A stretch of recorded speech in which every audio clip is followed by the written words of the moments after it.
ሰላምን ጥዕናን ንኩልኩም ተኸታተልተይ ይኹን እንዳበልኩ ናብ ናይ ለማዓንቲ መደበይ ከኣቱ ኣብ ናይ ለማዓንቲ መደበይ ከምቲ ልሙድ ንዓኹም ንተኸታተልተይ የምህር እዩ ኢለ ዝሓሰብክዎ መደብ ሒዘልኩም መፅእ ኣለኹ። ናይ ለማዓንቲ መደበይ ዘልዕሎ ኣብ ደቂ ተባዕትዮ ዘጋጥም ቀልጢፍካ ናይ ምፍሳስ ፀገም መልዐሊኡን መፍትሒኡን ክንርኢ ኢና። ንብዙሓት ደቂ ተባዕትዮ ኣብ እዋን ፆታዊ ርክብ ዘጋጥሞም ሰለስተ ናይ ፆታዊ ርክብ ስንፈት ፀገማት ኣለዉ። እዚኦም ድማ ቀልጢፍካ ናይ ምውዳእ ፀገም፣ መትሎ ደው ናይ ምባል ፀገምን ናይ ፆታዊ ርክብ ድሌትን ስምዒትን ምጥፋእ እዮም። እዚኦም ኣብ ደቂ ተባዕትዮ ብተደጋጋሚ ዝረኣዩ ናይ ፆታዊ ርክብ ናይ ስንፈት ዓይነታት እዮም። ኣብ ናይ ለማዓንቲ መደበይ ኣብቲ ሓደ ኣድህቦ ሂብና ብፍላይ ኣብ ብዙሓት ደቂ ተባዕትዮ ዘጋጥም ቀልጢፍካ ናይ ምፍሳስ ፀገም ክንርኢ ኢና። ንምንታይ ደቂ ተባዕትዮ ቀልጢፍካ ናይ ምፍሳስ ፀገም የጋጥሞም? ከምዚ ዓይነት ፀገም ከጋጥሞም እንተሎኸ ብኸመይ ክትፈትሕዎ ትኽእሉ ዝብል ነገር ክንርኢ ኢና። እስካብ ናይ መደበይ ፍፃመ ሓቢርኩም ንፅንሑ። ነዚ ቻነል ሓድሽ ዝኾንኩም ሰብስክራይብ ብምግባርን ነታ ናይ ደወል ምልክት ሓንቲ ሻዕ ብምንካእን ዝተፈላለዩ ናይ ፆታዊ ርክብ፣ ናይ ጥዕና ከምኡውን ናይ ሓዳርን ናይ ፍቕርን ሂወት ኢንፎርሜሽን ትረኽብሉ ቻነል ስድራ ንኽትኮኑ ብኽብሪ ንሓትት። መደብና ናብ ብዙሓት ሰባት በፂሑ ብዙሓት ኣሕዋትና ትምህርቲ ንክወስድሉ ላይክ ጌርኩም ጀምርዎ። ስድራን ዝኾንኩምኒ እንዳመስገንኩ ናብ መደበይ ክምለስ። ፈለማ ዝጎድኡ ነገራት ክንርኢ። ቀልጢፍካ ናይ ምፍሳስ ፀገም ንኸጋጥም ዝገብሩ ነገራት እንታይ እዮም? ቀዳማይ ናይ መትሎ ጥዕና ዝጎድኡ ነገራት ምግባር እዩ። ንኣብነት ተቀዳማይ ኣመጋግባ ወይ ድማ ንበልዖ ምግቢ እዩ። ትበልዕዎ ምግቢ ጥዕንኡ ዝሓለወ እንተዘይኮይኑ ኣብ ዘርኢ ፍረኹም፣ ስፐርምኹም ከምኡውን መትሎኹም ጉድኣት የብፅሕ እዩ። ንኣብነት ጨው ዝበዝሖ ምግብታት ምብላዕ፣ ቅብኣት ዝበዝሖ ምግብታት ምብላዕ ከምዚኦም ዝበሉ ልምድታት በብመዓልቲ ተብዝሑ እንተኮይንኩም ኣብ ቡምባታት ደምኩም ዘየድሊ ናይ ስብሒ በዝሒ ንኽእከብ ይገብር እዩ። እዚ ድማ ምንቅስቃስ ደም ናብ መትሎኹም ብእኹል በዝሒ ንኸይህልው ይገብር እዩ። እዚ ድማ መትሎኹም ድኽም ዝበለ ንክኸውን ብምግባር ቀልጢፍካ ናይ ምፍሳስ ፀገም የስዕበልኩም እዩ። ካብዚ ብተወሳኺ መትሎ ደው ናይ ምባል ፀገም እውን የስዕበልኩም እዩ። ስለዝኾነ እቲ ቀዳማይ ኣመጋግባኹም ምግብኹም ምምሕያሽ እዩ። ጥዕንኡ ዝሓለወ ብፍላይ ድማ ቆፅላ መፅልን ፍሩትን ኣብዚሕኩም እንተትበልዑ ዝበለፀ ተመራፂ እዩ። ኣብ መበል ካልኣይ ንሪኦ ድማ ኤክሰርሳይዝ ዘይምስራሕ እዩ።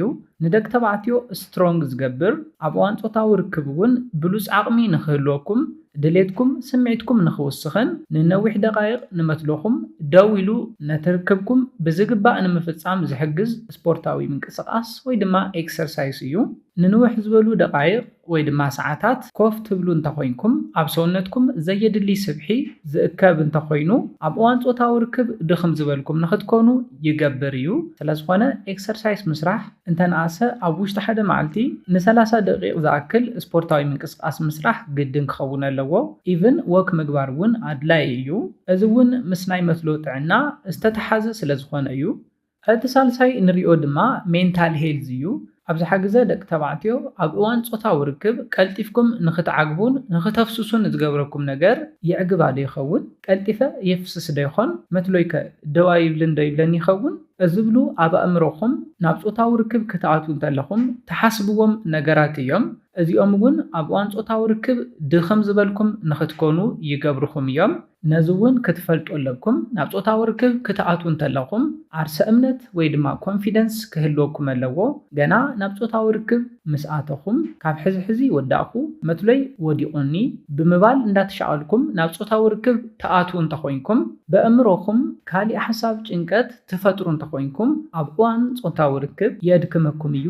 ስለዝኾነ እዚ እውን ካብቶም ካልኦት ናይ ፆታዊ ርክብ ድኽመት ዝፈጥሩ ምኽንያታት ሓደ እዩ። እቲ ካሊእ ድማ ካብ ዓቐን ላዕሊ ኣልኮል ትሰትዩ እንተኮይንኩም ከምዚ ዓይነት ፀገም ክትቃልዑ ይገብረኩም እዩ። ብፍላይ ሕይል ዝበለ ናይ ኣልኮል መስተ መዓልታዊ ትሰትዩ እንተኮይንኩም እዚ እውን ምስ ኣእምሮን ናይ መትሎ ጥዕናን ዝተተሓዘ ስለዝኾነ መትሎኹም ካብ ኣእምሮኹም ወፃኢ ብምግባር የድክመኩም እዩ። ከም ዝፍለጥ ፆታዊ ርክብ ናይ ኣእምሮ ስራሕ እዩ። ንመትሎኹም ዝእዝዞ ኣእምሮኹም እዩ። ኣብ ኣእምሮኹም ዝፍጠር ጥዕንኡ ዝሓለወ ኣተሓሳስባ እዩ። መትሎኹም ደው ንኽብል ስፐርምኹም ቀልጢፉ ንኽወፅን ንኸይወፅን ዝገብር ኣብ ኣእምሮኹም ዝስራሕ ነገር እዩ ኣብ ኣእምሮኹም ዝተፈላለዩ ሴላት ክፍልታት ኣለዉ ነዚ ስራሕ ብዝግባእ ዝሰርሑ ስለዝኾነ ናይ ኣልኮል መስተ ብፍላይ ድማ ሕይል ዝበለ ናይ ኣልኮል መስተታት መዓልታዊ ትሰትዩ እንተኮይንኩም መትሎኹምን ኣእምሮኹምን ተረዳዲኦም ስራሕ ንኸይሰርሑ ይገብር እዩ መትሎኹም ካብ ኣእምሮኹም ወፃኢ እንተኮይኑ ድማ መትሎኹም ቀልጢፉ ከፍስስን ደው ዘይምባል ፀገም እውን ከስዕበልኩም ይኽእል እዩ ካብዚ ብተወሳኺ ድማ ናይ ፆታዊ ርክብ ስምዒትን ድሌትን ምቕናስ እውን ምስኡ ተታሒዙ ይመጽእ እዩ ስለዝኾነ መስተ ኣብዚሕኩም መዓልታዊ ምስታይ ቀልጢፍኩም ንኽተፍስሱ ካብ ዝገብርኩም ነገራት እቲ ሓደ እዩ እቶም ካልኦት ድማ ግብረ ሕቡእ ምፍጻምን ናይ ፆታዊ ርክብ ፊልምታት ምርኣይን እዮም እዞም ነገራት እውን ንብዙሓት መናእሰይ ናብ ናይ ፆታዊ ርክብ ስንፈት የቃልዑ ዘለው ነገራት እዮም ብፍላይ ሕዚ ድማ ከም ዓብይ ፀገም ኮይኖም ዘለው ነገራት እዮም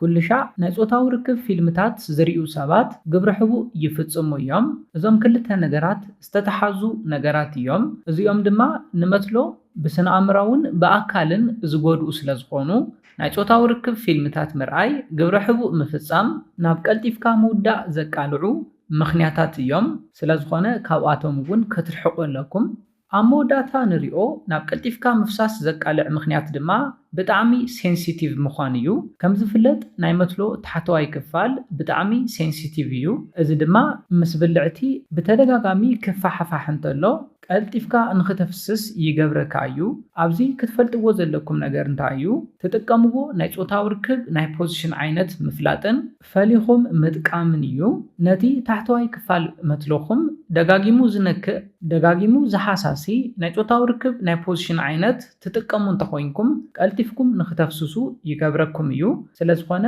ንታሕተዋይ ክፋል መትሎኹም ዘይነክእ ዘይሓሳሲ ኣብ ዝተፈላለዩ መደባተይ ብናይ ፆታዊ ርክብ ናይ ፖዚሽን ዓይነታት ዝሰራሕኽዎ መደባት ኣሎ መልስ ኢልኩም ክትሪእዎ ትኽእል ኢኹም ነዚኣቶም ሪኢኹም እውን ክትጥቀሙሎም ኣለኩም ምክንያቱ እንታይ እዩ ሴንሲቲቭ ክፋል መትሎና ክንክኣ እንተሎ ቀልጢፍና ክነፍስስ ስለንኽእል እዞም ናይ ፆታዊ ርክብ ፖዚሽናት ተትጥቀሙሎም ይምረፅ ነዚ ምስራና ቀልጢፍና ንኸይነፍስስ ዝገብሩና መፍትሒታት ክንርኢ እንተለና እቲ ቀዳማይ ስፖርታዊ ምንቅስቃሳት ምስራሕ እዩ ጨዋዳታትኩም ከተጥንክርዎም ኣለኩም ኤክሰርሳይዝ ብዝግባእ ክትሰርሑ ኣለኩም እንተነኣሰ ኣብ ሓደ መዓልቲ እስካብ 30 ደቂቕ ስፖርታዊ ምንቅስቃሳት ክትሰርሑ ኣለኩም ኢቭን ወክ ምግባር እውን ብጣዕሚ ኣገዳሲ ነገር እዩ ኣብ መበል ካልኣይ ንሪኦ መፍትሒ ድማ ሓሳብ ጭንቀት ምቕናስ እዩ ስትረስ ሆርሞን ኣብ ሰውነትኩም ብበዝሒ ኣብ ዝፍልፈለሉ ግዜ ናብ ቀልጢፍካ ምፍሳስ የቃልዕ እዩ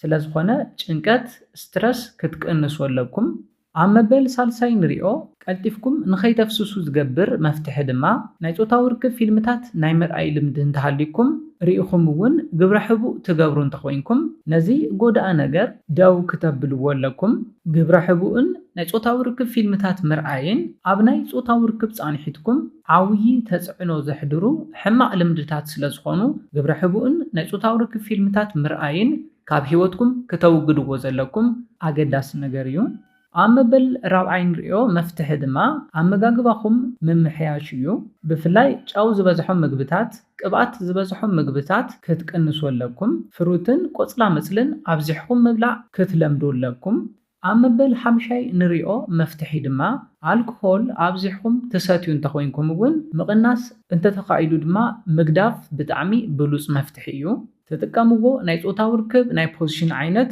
ምምራፅን ፈሊኹም ምፍላጥ እውን እቲ ኣገዳሲ ጉዳይ እዩ እዚኦም ኩሎም ነቲ ኣጋጢምኩም ዘሎ ቀልጢፍካ ናይ ምፍሳስ ፀገም ንምምሕያሽ ዝሕግዙኹም ብሉፃት ሜላታት እዮም ቀልጢፍካ ናይ ምፍሳስ ፀገም እውን ንኸይትቃልዑ ዝከላኸሉልኩም ብሉፃት ሜላታት እዮም ነዚለ ናይ ሎማዓንቲ መደበይ በዚ ክዛዝም ካብ ናይ ሎማዓንቲ መደበይ ዝኾነ ሓድሽ ነገር ከም ዝሓስኩም ተስፋ ይገብር ነዚ ቻነል ሓድሽ ዝኾንኩም ሰብስክራይብ ብምግባርን ነታ ናይ ደወል ምልክት ሓንቲ ሻዕ ብምንካእን ክትተባብዑናን ስድራ ክትኮኑናን ብኽብሪ ንሓትት መደብና ናብ ብዙሓት ኣሕዋትና በፂሑ ብዙሓት ሰባት ትምህርቲ ንኽወስድሉ ላይክ ሼር ምግባርኩም ይትረስዑ ሓሳብ ሪኢቶኹም ብኮሜንት ተብፅሑና ብኻሊእ መደብ ብኻሊእ ሓሳብ እስካብ ንራኸብ ሰላምን ጥዕናን ንኹላትና ይቐኒየለይ